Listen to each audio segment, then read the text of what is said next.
आज मैं 29 auto manufacturers को चिट्ठी लिख रहा हूँ। चिट्ठियाँ बन गई हैं, बस जब ये पीसी चल रही है तो वो जा रही हैं सबको चिट्ठियाँ। 29 में से 3 लोगों को अलग चिट्ठी लिखी है और बाकी 26 को अलग लिखी है। 3 वो लोग हैं, मारुति, टोयोटा किर्लोस्कर और हीरो, जिन्होंने 4 जुलाई को सरकारी प्रेस कॉन्फ्रेंस में कहा था कि पुरानी गाड़ियों में अगर E20 इस्तेमाल किया जाए तो सेफ है।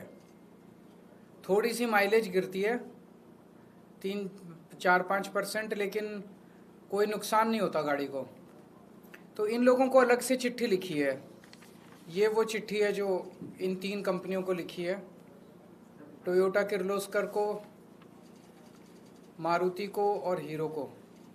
इस चिट्ठी में लिखा है, जी आपने 4 तारीख को सरकारी प्रेस कॉन्फ्रेंस में कहा था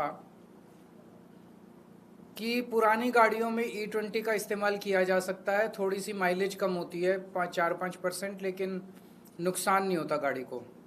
लेकिन आपका ओनर्स मैनुअल कहता है कि किसी भी हालत में 2023 के पुरानी गाड़ियों में 10% से ज़्यादा इथेनॉल ब्लेंडेड पेट्रोल इस्तेमाल नहीं होना चाहिए। तो ये दोनों पोजीशंस में आपके कंट्राडिक्शन है। आपका पब्लिश्ड मैनुअल, जो कि एक एग्रीमेंट है कंज्यूमर और आपके बीच में, वो कुछ कहता है और आपके रिप्रेजेंटेटिव सरकारी प्रेस कॉन्फ्रेंस में जाके कुछ कहते हैं। ये कोई माइनर मिस्टेक या डिस्क्रिपेंसी नहीं है। तो आपकी एक्चुअल पोजीशन क्या है, आप रिटर्न में पब्लिक करिए। इस चिट्ठी लिखने के 1 हफ्ते में आप क्लियर जवाब दीजिए कि क्या पुरानी गाड़ियों में E20 पेट्रोल इस्तेमाल किया जा सकता है, क्या उसकी वजह से केवल 4-5% ही माइलेज कम होती है और क्या उसकी वजह से कोई नुकसान नहीं होता।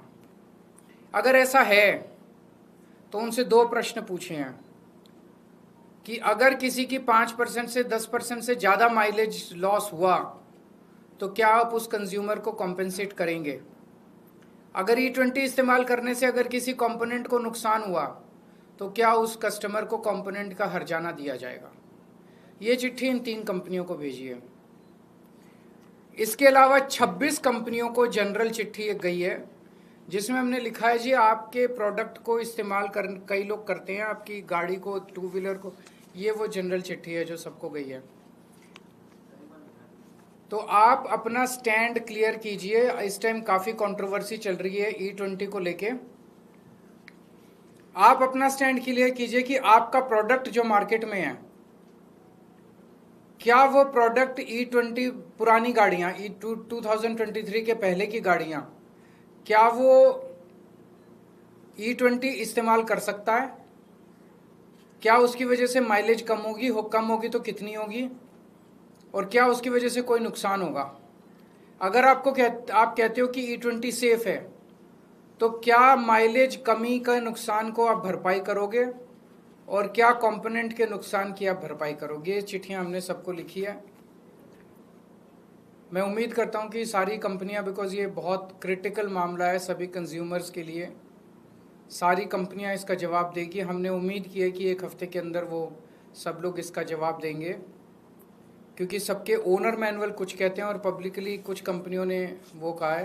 प्लस कल मैं कुछ पेट्रोल पंप्स पे जाऊंगा, कुछ सर्विस सेंटर्स पे जाऊंगा और कुछ मिस्त्रियों के यहाँ जाऊंगा लोगों से बात करने के लिए। लोग क्या कहते हैं। सरकार तो अड़ी हुई है, जिद पे अड़ी हुई है कि हम E20 थोपेंगे सबके ऊपर। जनता क्या कहती है। सरकार कहती है सेफ है, कुछ नहीं होता, थोड़ी बहुत माइलेज कम होती है, इसकी वजह से कोई नुकसान नहीं हो रहा। जनता क्या कह रही है, जनता का क्या एक्सपीरियंस है। बीच में ये जनता को एंटी नेशनल कहना शुरू कर देते हैं, कोई लॉबिंग कहना चालू कर देते हैं। अब तो ये देख रहे हैं कि इनके ही अपने बड़े बड़े ब्लॉगर, बीजेपी वालों के ही बड़े बड़े इन्फ्लुएंसर, वो ही इनको गालियां दे रहे हैं सोशल मीडिया के ऊपर। तो इस तरह से 140 करोड़ जनता को एंटी नेशनल बोलना, टेररिस्ट बोलना, आतंकवादी बोलना, ये सही नहीं है। जब जनता अक्रॉस पार्टी लाइंस, अक्रॉस वो दुखी है, तो एक जिम्मेदार सरकार की जिम्मेदारी है कि वो जनता की आवाज़ को सुने, क्योंकि इनका ये decision, this is against science, this is against logic, this is against engineering. तो जाहिर तौर पे ये पब्लिक इंटरेस्ट में तो नहीं है। ये किसके इंटरेस्ट में है, ये अभी समझ नहीं आ रहा हम लोगों को। अगर आपके कोई प्रश्न है तो बता दीजिए।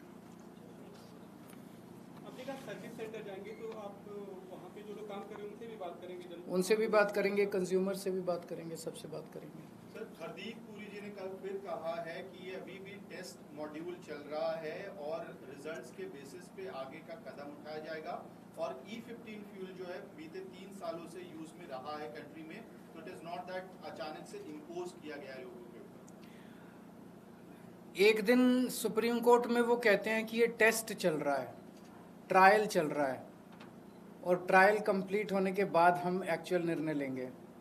फिर अगले दिन मीडिया में कहते हैं नहीं नहीं सुप्रीम कोर्ट में हमने ऐसा नहीं कहा था, वो आप लोग गलत इंटरप्रेट कर रहे हो। कहा इन्होंने किया था कि नहीं किया था? अब आप कह रहे हो कि कल हरदीप पुरी जी ने ऐसे बोला कि ये तो ट्रायल चल रहा है, तो क्लियर बता देना। एक दिन कुछ बोलते हैं, एक दिन ये सरकार चला रहे हैं, क्या चला रहे हैं?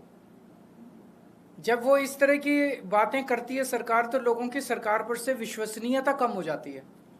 एक ज़माना ऐसा था जब सरकार कुछ बोल देती थी तो लोग सोचते थे ये सरकार ने बोला, ये सही है। आज ये हो गया कि सरकार कुछ बोलती है तो लोग सोचते हैं कि झूठ ही बोल रहे होंगे, सरकार बोल रही है। हर चीज़ में झूठ, हर चीज़ में झूठ। सर, राम मंदिर मामले पे कल चंपत राय ने पहली बार चिट्ठी लिखकर अपना बयान जारी किया। उन्होंने कहा कि जब तक SIT की रिपोर्ट नहीं आती है मैं कुछ नहीं बोलूंगा, उसके बाद अपने पक्ष रखूंगा। लेकिन अनिल मिश्रा पर उन्होंने आरोप लगाया कि उनके हस्ताक्षर नहीं थे ट्रेजरर की तरफ से। देखिए, सारा मामला अनिल मिश्रा, टिन्नू यादव, फलाना ढिमका, इसी के अंदर घूम रहा है। असली चोर तो बड़े बड़े हैं, वो तो कहीं और ही बैठे हैं। SIT जो है वो एक दिखावा है। SIT केवल और केवल लोगों को बेवकूफ़ बनाने के लिए है। बड़े बड़े चोरों को बचा लिया गया है। मतलब एक उनकी प्रेस कॉन्फ्रेंस के बाद ये दिखा दिया कि बस सब कुछ अब ठीक हो गया, अब चंदा चोरी जो है वो बंद हो गया। लेकिन सारे देश में किसी से पूछ लो, सबको दिख रहा है कि मामले को रफा दफा किया जा रहा है। पूरा जोर लगा के बड़े बड़े जो जिन्होंने चोरी की उसमें जो बड़े बड़े नाम है उनको बचाया जा रहा है, और पूरे मामले को रफा दफा करने की कोशिश की जा रही है। सर, सिविक सेंटर में जो इतनी सारी बेसमेंट में कार्स जो मिली हैं, उसको लेके क्या कहना चाहेंगे सर आप? क्योंकि ये उसके कहा जा रहा है इस कि पे पहले E20 पे सरकार- बात कर लेते हैं थोड़ी सी। ये इम्पोर्टेंट, ज़्यादा इम्पोर्टेंट मुद्दा है। सर, बीते रोज अमित शाह दिल्ली में कई प्रोजेक्ट्स को इनॉग्रेट करने के लिए आए। उन्होंने कहा कि केजरीवाल एंड कंपनी ने 1500 मेट्रिक टन गोबर यमुना के अंदर प्रवाहित किया। वो कुछ भी बोल देते हैं, इन्होंने उसका अच्छा जवाब दिया था। देखिए, ये बड़ी दुर्भाग्य की बात है कि देश के होम मिनिस्टर जो महीने में एक बार दिल्ली की मुख्यमंत्री और जल मंत्री के साथ मीटिंग करते हैं यमुना को लेके, उन्होंने कल कहा कि दिल्ली में उन्होंने एक साल में 129 सीवर ट्रीटमेंट प्लांट बना दिए। अभी कौन से ग्रह पे बनाए हैं हमें तो नहीं मालूम। दिल्ली में जब बीजेपी की सरकार बनी तो 37 STP थे, आज भी 37 ही हैं। एक STP नहीं जोड़ा और अमित शाह जी ने कह दिया 129 नए बनाए हैं। गोबर गैस की बात है, गोबर की प्रोसेसिंग, उसका निपटारा MCD का काम है, सब लोग जानते हैं। 17 साल से MCD में भारतीय जनता पार्टी थी, अभी भी भारतीय जनता पार्टी है। तो मुझे लगता है कि सरकार और मुख्यमंत्री जी की तरफ